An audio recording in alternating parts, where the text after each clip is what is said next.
రైతులకు పంటలు పండియాలంటే నీటి అవసరం చాలా ఉంటుంది. అది మరి ఎండాకాలంలో అయితే నీటి అవసరం చాలా ఎక్కువగానే ఉంటుంది. ఎండాకాలం వచ్చేసరికి పంటలకు నీళ్లు చాలా అవసరం. నీరు లేకపోతే ఇట్లా వాడిపట్టిపోతుంటాయి. దానికి తోడు కరెంట్ కష్టాలు కూడా ఎక్కువనే ఉంటుంది.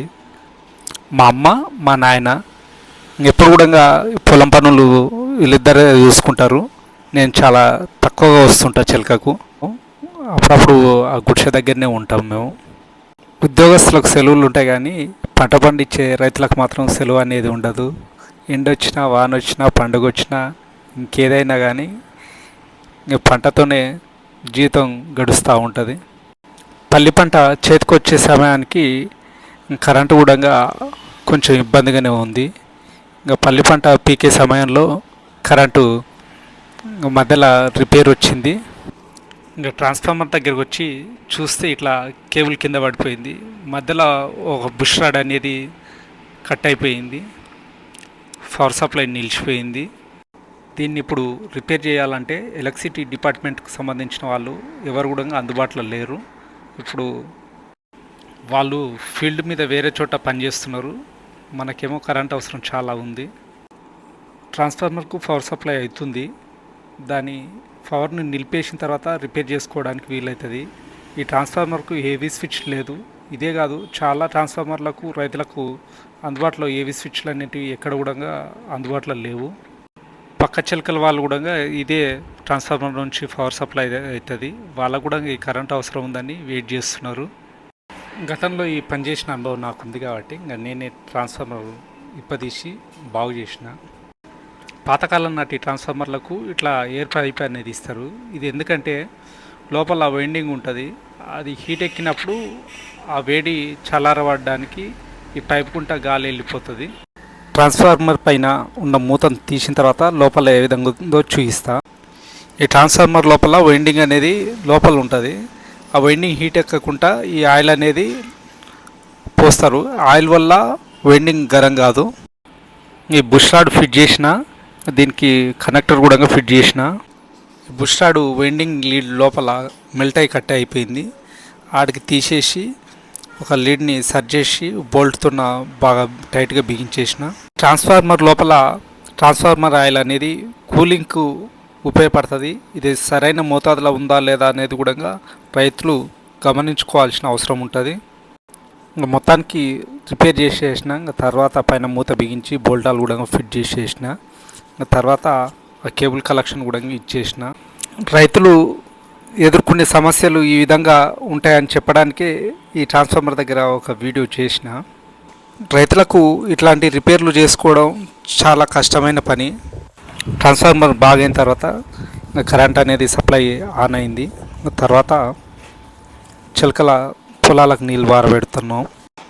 ఆనందన్కు ఈ విధంగా పైపుకు రంధ్రాలు చేసి సాలెం మట్టి పారబెడుతున్నాం. స్ప్రింక్లర్లు వేస్తే ఏమవుతుందంటే పైన పూత రాలిపోతుంది, కర్రలు ఇరిగిపోతున్నాయి అని కిందంగా సాళ్ళకు ఇట్లా అండదోలి ఆ విధంగా నీళ్ళు పారబెడుతున్నాం. కరెంటు ఇంతకుముందు 2-3 రోజులు లేకపోతే చెట్లు అనేది వాడిపోతున్నాయి. ఇదంతా పారబెట్టుకోవాలి. ఇది పారబెట్టుకోవాలంటే 1-2 రోజులు టైం పడుతుంది. ఈ ఆముదం పంట వర్షాకాలం కంటే ఎండాకాలం చాలా మేలు. వర్షాకాలంలో తెగుళ్ళు ఎక్కువ వస్తాయి. ఎండాకాలం ఈ ఆముదం పంటకు తెగులు అనేది రాదు కాబట్టి ఎండాకాలం వేసుకోవడం ఉత్తమం ఈ పంటను. ఇప్పుడు ఈ పంట మొత్తం నీళ్ళపైన ఆధారపడి ఉంటుంది. అప్పుడప్పుడు నీరు పారబెట్టుకుంటూ కాపాడుకోవాల్సిన అవసరం చాలా ఉంటుంది. ఇంకా మళ్ళీ అటువైపు బుడ్డ చేను ఉంది. ఈ ఆముదం చేను పారబెట్టుకునేమంటే ఇంకా బుడ్డ చేను కూడా నీళ్ళు పారబెట్టుకోవాల్సి వస్తుంది. దీనికేమో కాలువల ద్వారా పారిస్తాము. ఇంకా పక్కన బుడ్డ చేనుకు పైపులు వేసి స్ప్రింక్లర్లు కూడా బిగించుకున్నాం. ఈ విధంగా స్ప్రింక్లర్ల ద్వారా నీళ్ళు పారబెట్టుకుంటాం. బుడ్డ చేనుకు వారంలో 2 తడులు కట్టాల్సి వస్తుంది. ఇంకా మరోవైపు ఈ కోతుల దాడి నుంచి పశువుల దాడి నుంచి తట్టుకోవడానికి చుట్టూ సోలార్ ఫెన్సింగ్ వేసి ఒక గేటును కూడా అమర్చుకున్నాం. ఇది పెట్టుకున్నాక పశువుల దాడి జర తగ్గింది. ఇంకా బుడ్డలు పీకి ఆరబెట్టి మిషన్కి వేసి పట్టించిన తర్వాత మేమైతే మార్కెట్కు పోకుండానే ఇక్కడ కళ్ళం దగ్గరనే బుడ్డలు అమ్ముకుంటాం. పశువుల మేతకు ఈ పొల్లును భద్రపరుచుకుంటాం. మా కోసం కొన్ని పల్లీలు ఉంచుకుంటాం. ఈ బుడ్డ చేను కంటే ముందు ఇక్కడ పచ్చజొన్నలు పండించుకున్నాం. కొన్ని జొన్నలు కూలు వేసిన తర్వాత మిగతా జొన్నలు అమ్ముకున్నాము. కొన్ని జొన్నలేమో మేము ఇంట్లోకి తినడానికి కొన్ని ఇట్లా ఆరబెట్టుకొని భద్రపరుచుకుంటాం. ఎండాకాలమైనా వానాకాలమైనా చలికాలమైనా వ్యవసాయం అనేది ఎప్పుడు నిరంతరం సాగుతూనే ఉంటుంది. ఎప్పుడు ఏదో ఒకటి పని చేస్తూనే ఉండాలి. రైతు అంటేనే ఇట్లాంటి కష్టతరమైన పనులు చేస్తేనే వ్యవసాయం అనేది కొనసాగుతుంది. ఇప్పటికీ కొన్ని పంటలు అంతరించిపోయినాయి. కారణం ఏంటంటే లాభాల కంటే నష్టాలు ఎక్కువగా ఉంటుంది. లాభాలు ఉండే పంటలు చాలా తక్కువ ఉంటాయి. ప్రస్తుత కాలంలో వ్యవసాయం చేసే వాళ్ళు కూడా రాను రాను చాలా తగ్గిపోతున్నారు. ఇప్పుడు పంటలు పండియాలంటే కోతుల దాడి కూడా ఈ మధ్యకాలం చాలా ఎక్కువగా అయింది.